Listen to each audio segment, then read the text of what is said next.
Hello everyone, JEE mains की daily PYQ series में आपका स्वागत है। आज हम जेई मेंस में पूछे गए एक बहुत ही शानदार क्वेश्चन को डिस्कस करेंगे। इस क्वेश्चन में बोला गया है the coefficient of x raise to power 18 in the product of this is, है ना। तो यहाँ पर मैंने एक कॉन्सेप्ट लिखा है a cube minus B cube equal to this. ये फार्मूला होता है, आई थिंक आपको ये अलजेब्रा में सिखाया गया होगा और आपको याद भी होगा। तो उस फार्मूले की मदद से मैं 1 माइनस एक्स क्यूब को कुछ इस तरीके से लिख सकता हूँ। अब आप ध्यान से अगर देखेंगे तो 1 minus x, 1 plus x square इधर भी बैठा हुआ है। तो इसको मैं कुछ इस तरीके से अरेंज करके लिख सकता हूँ 1 plus x, 1 minus x, 1 minus x की पावर 9, 1 प्लस एक्स स्क्वायर की होल पावर 9। और यहाँ से 1 माइनस एक्स स्क्वायर हो जाएगा और यहाँ से दोस्तों पावर 9 है, उसको कॉमन ले लो तो 1 minus x into 1 plus x square की होल पावर हो जाएगी 9। और इस फॉर्मूले की मदद से मैं इसको जो है इसको लिख सकता हूँ 1 माइनस एक्स स्क्वायर और 1 माइनस एक्स क्यूब की होल पावर 9, है ना।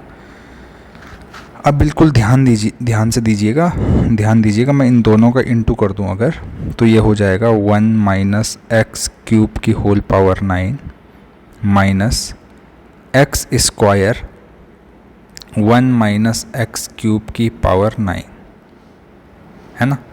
अब मुझे चाहिए क्या इसमें, कोएफिशिएंट ऑफ x की पावर 18, है ना। और ध्यान दीजिएगा, अगर मैं a प्लस बी की पावर n के लिए जनरल टर्म लिखूं तो जनरल टर्म जो होती n सी आर, a की power n minus R, B की पावर r, यानी कि सेकंड में जो लिखा गया एक्सप्रेशन है उसकी पावर में वही आता है जो यहाँ पर n सी आर में r की जगह पर होता है।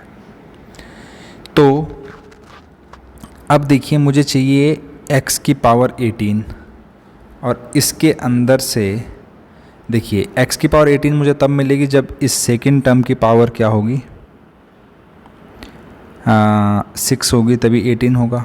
सेकंड टर्म को मैं माइनस एक्स लिख दे रहा हूँ और यहाँ पर 6, देखिए सेकंड टर्म की पावर में जो होता है वही एन सी आर में आर वाली जगह पे होता है।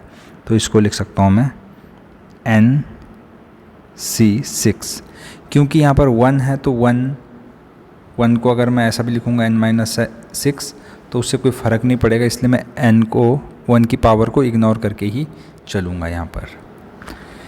इसी तरीके से मुझे यहाँ से x की पावर कितना लेना होगा, क्योंकि मेरे पास x की पावर 18 चाहिए, एक्स स्क्वायर ऑलरेडी है, तो यहाँ से मुझे x की पावर 16 चाहिए होगी। लेकिन ठीक है, समझ में आया, एक्स स्क्वायर ऑलरेडी है और इसके अंदर से मुझे x की पावर 16 चाहिए। अब मैं x क्यूब की पावर कितना करूं, माइनस एक्स क्यूब की कितनी पावर करूं, लेट से r कि x की पावर 16 बन जाए।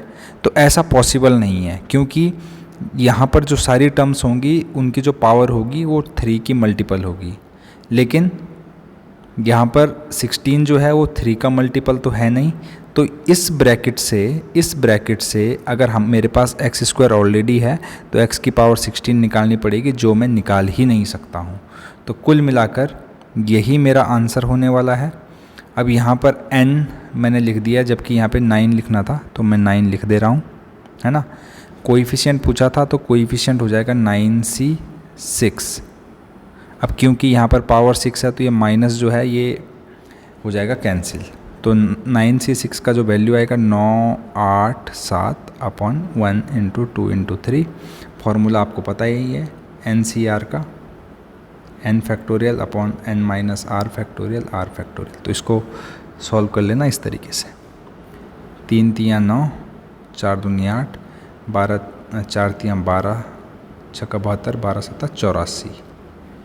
तो इस क्वेश्चन का जो आंसर हो जाएगा वो हो जाएगा 84। अगर आपको सॉल्यूशन अच्छा लगे तो प्लीज़ चैनल को लाइक, शेयर और सब्सक्राइब करना बिल्कुल ना भूलें। Thank you very much.